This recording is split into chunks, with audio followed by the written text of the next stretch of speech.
Hi friends, welcome back to our YouTube channel. ಇವತ್ತಿನ main topic ಬಂದು ಹೊಸ ಮನೆಗೆ ನಾವು ಶಿಫ್ಟ್ ಆದಮೇಲೆ ಹೇಗಿದೆ ನಮ್ಮ ಜೀವನ ಅಂತ ತೋರಿಸ್ತಾ ಇದ್ದೀನಿ. ಹಾಗೆ ಸೆಕೆಂಡ್ ಡೇ ಮತ್ತು ಥರ್ಡ್ ಡೇ ನೈಟು ಫ್ರೆಂಡ್ಸ್ ಜೊತೆ ನಾವು ಒಂದು ಚಿಕ್ಕದಾಗಿ ಪಾರ್ಟಿ ಮಾಡಿದ್ವಿ. ಏನೆಲ್ಲ ಮಾಡಿದ್ವಿ, ಹೇಗಿತ್ತು ನಮ್ಮದು ನೈಟ್ ಪಾರ್ಟಿ ಅಂತ ಚಿಕ್ಕದಾಗಿ ನಿಮ್ಮ ಜೊತೆ ಶೇರ್ ಮಾಡ್ತಾ ಇದ್ದೀನಿ. ಬನ್ನಿ ನೋಡೋಣ.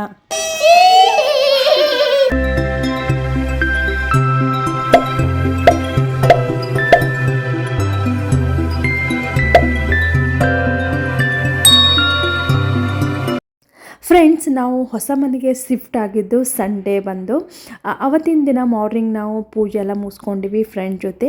ಆಮೇಲೆ ಮಧ್ಯಾಹ್ನದಿಂದ ಶಿಫ್ಟಿಂಗ್ ಸ್ಟಾರ್ಟ್ ಆಯಿತು. ಸೊ ಮನೆಗೆ ಎಲ್ಲ ಸಾಮಾನು ಬರೋಷ್ಟಿಗೆ ಈವ್ನಿಂಗ್ ಆಗಿಬಿಡ್ತು. ಸೊ ಹಾಗಾಗಿ ಅವತ್ತೇನು ಪ್ಲ್ಯಾನ್ ಮಾಡಿದ್ವಿ, ಇವತ್ತೆಲ್ಲ ಸಾಮಾನು ಅರೇಂಜ್ ಆಗಲ್ಲ ಅಂಥೇಳಿ. ಅವತ್ತಿನ ದಿನ ನನ್ನ ಹಸ್ಬೆಂಡ್ದು ಬರ್ಡೇ ಇತ್ತು. ಸೊ ಹಾಗಾಗಿ ಅವತ್ತಿನ ದಿನ ಹೊರಗಡೆ ರೆಸ್ಟೋರೆಂಟ್ಗೆ ಹೋಗಿ ಬಂದು ಸೊ ಊಟ ಮುಗಿಸ್ಕೊಂಡು ನನ್ನ ಫ್ರೆಂಡ್ ಮನೇಲೇ ನಾನು ಅಲ್ಲೇ ಉಳ್ಕೊಂಡ್ವಿ. ನೆಕ್ಸ್ಟ್ ಡೇ ಆಫ್ಟರ್ನೂನಿಂದ ನಾನು ಕಿಚನ್ ಎಲ್ಲ ಸೆಟಪ್ ಮಾಡಿಕೊಂಡೆ. ಸೊ ಕಿಚನ್ ಸೆಟಪ್ ಆದಮೇಲೆ ನಿಮ್ಗೆ ತೋರಿಸ್ತಾ ಇರುವಂಥ ಕ್ಲಿಪ್ಸ್ ಅಂತ ಹೇಳ್ಬೋದು. 2 ಡೇಸ್ ಕಂಟಿನ್ಯೂಯಸ್ಲಿ, ಸೊ ಮಂಡೇ ಮತ್ತು ಟ್ಯೂಸ್ಡೇದು ಈವ್ನಿಂಗ್ ವ್ಲಾಗನ್ನು ನಿಮ್ಮ ಜೊತೆ ಶೇರ್ ಮಾಡ್ತಾ ಇದ್ದೀನಿ.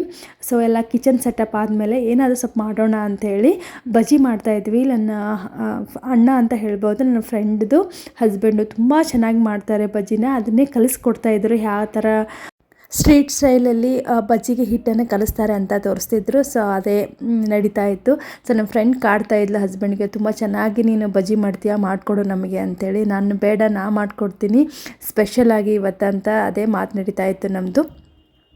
ಹೊಸ ಮನೆಗೆ ಬಂದ ಮೇಲೆ ಖುಷಿನೂ ಆಗುತ್ತೆ, ಅದ್ರ ಜೊತೆ ಎಮೋಷ್ನಲ್ಲೂ ಆಗ್ತೀವಿ. ಸೊ ಮನೆಯೂ ಚೇಂಜ್ ಆಗಿರುತ್ತೆ. ಸೊ ಹಳೆ ಮನೆಯ ಬಾಂಡಿಂಗ್ ಚೂರು ಇರುತ್ತೆ, ಅಲ್ಲಿ ನೇಬರ್ ಜೊತೆ ಇರುವಂಥ ಬಾಂಡಿಂಗ್ ಇರ್ಬೋದು. ಸೊ ಅದೆಲ್ಲ ಮಿಸ್ ಮಾಡ್ಕೊಳಕ್ಕೆ ಸ್ಟಾರ್ಟ್ ಮಾಡ್ತೀವಿ. ಹೊಸ ಮನೆ ಜೊತೆನೇ ಇಲ್ಲೂ ಸ್ವಲ್ಪ ದೊಡ್ಡದಾಗಿದೆ ಮನೆ, ಅದ್ರ ಜೊತೆಗೆ ಎಲ್ಲ ಹೊಸದಾಗಿ ಅನ್ನಿಸ್ತಾ ಇತ್ತು ನನಗೆ. ಅದಕ್ಕೆ ಫ್ರೆಂಡ್ಸ್ಗೆ ಹೇಳಿದೆ, ಸೊ ನೈಟು ಒಂದು 2 ಡೇಸ್ ನೈಟ್ ಊಟಕ್ಕೆ ಮನೆಗೆ ಬಂದುಬಿಡಿ, ಇಲ್ಲೇ ಏನಾದರೂ ಸ್ವಲ್ಪ ಸ್ಪೆಷಲಾಗಿ ಮಾಡಿ ತಿನ್ನೋಣ ಅಂತಂತೇಳಿ.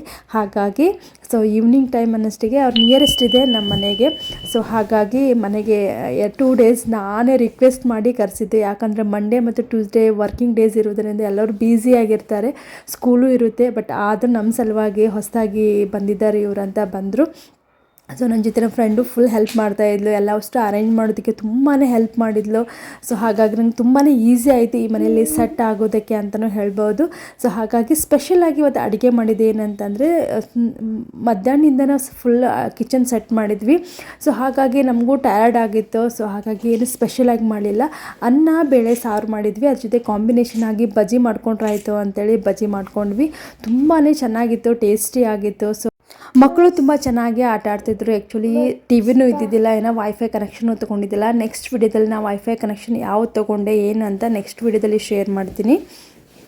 ಇಲ್ಲಿ ನಾನು ಬಜ್ಜಿನ ಬಿಡ್ತಾ ಇದ್ದೀನಿ. ಸೊ ಬಿಸಿ ಬಿಸಿ ಆಗಿ ತಿಂದುಬಿಡೋಣ ಅಂತ. ನನ್ನ ಹಸ್ಬೆಂಡ್ ಇನ್ನೂ ಬಂದಿದ್ದಿಲ್ಲ, ಆಫೀಸ್ ತುಂಬ ಕೆಲಸ ಇದೆ ಅಂತೇಳಿ. ಆ್ಯಕ್ಚುಲಿ ನಮ್ಮದು ಕಂಪ್ನಿ ಇರೋದರಿಂದ ಸೊ ತುಂಬಾ ಕೆಲಸ. ಈ ಮನೆ ಆ ಆಫೀಸಿಂದ ತುಂಬಾ ದೂರ ಇದೆ. ಹಳೆ ಮನೆಗೆ ತುಂಬಾ ನಿಯರೆಸ್ಟ್ ಇತ್ತು. ಸೊ ಬಟ್ ಹೊಸ ಮನೆಗೆ ನಮ್ಮದು ತುಂಬ ದೂರ ಆಗಿದೆ. ಅದೇ ಒಂದು ಪ್ರಾಬ್ಲಮ್ ಅಂತ ಅನ್ಬೋದು ನಮಗೆ ಈ ಮನೆಗೆ ಬಂದ ಮೇಲೆ. ಅದು ಬಿಟ್ಟರೆ ನಮಗೆ ಇನ್ನೊಂದು ರೀಸನ್ ಇದೆ ಇಲ್ಲಿ ಬರೋದಕ್ಕೆ, ಅದು ನೆಕ್ಸ್ಟ್ ವಿಡಿಯೋದಲ್ಲಿ ಶೇರ್ ಮಾಡ್ತೀನಿ ನಿಮ್ಮ ಜೊತೆ. ಒಂದು ಗುಡ್ ನ್ಯೂಸ್ ಇದೆ, ಹಾಗಾಗಿ ಒಂದು ಸ್ಪೆಷಲ್ ಬ್ಲಾಗ್ ಥರ ಮಾಡಬೇಕಂತ ಅಂದ್ಕೊಂಡಿದ್ದೀನಿ. ಸೊ ಸ್ಕೂಲ್ ತುಂಬಾ ನಿಯರೆಸ್ಟ್ ಇದೆ. ಸೊ ಹಾಗಾಗಿ ಅದೊಂದು ಒಳ್ಳೆಯದಂತ ಹೇಳ್ಬೋದು.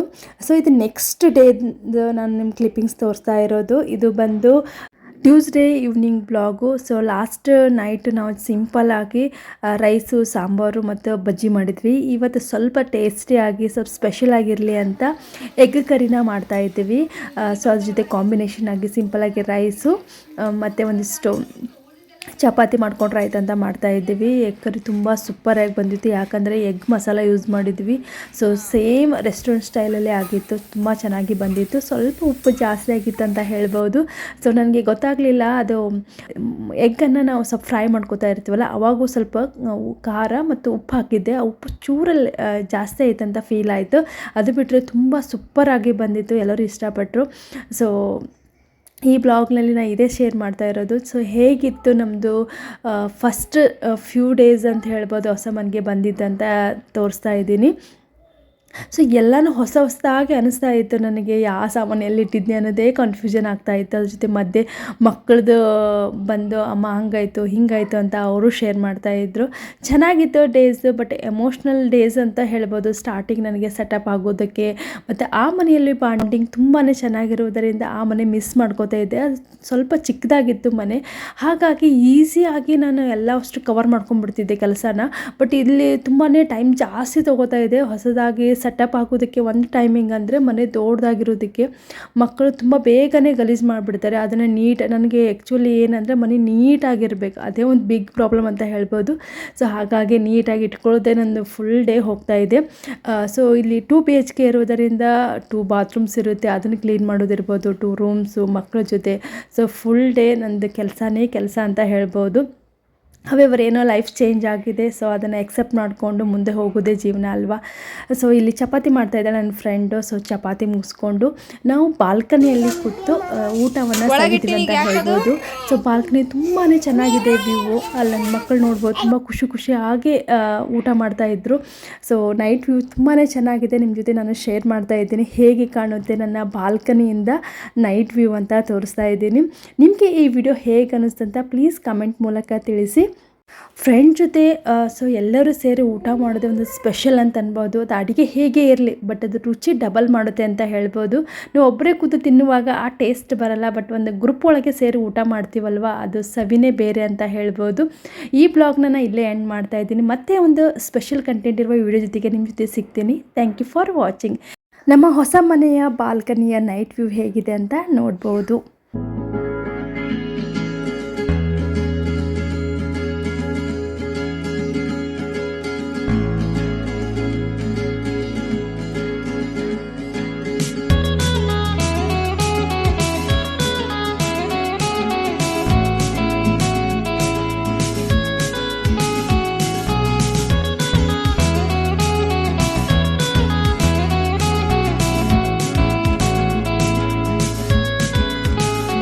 I need an intervention, divine intervention, you know.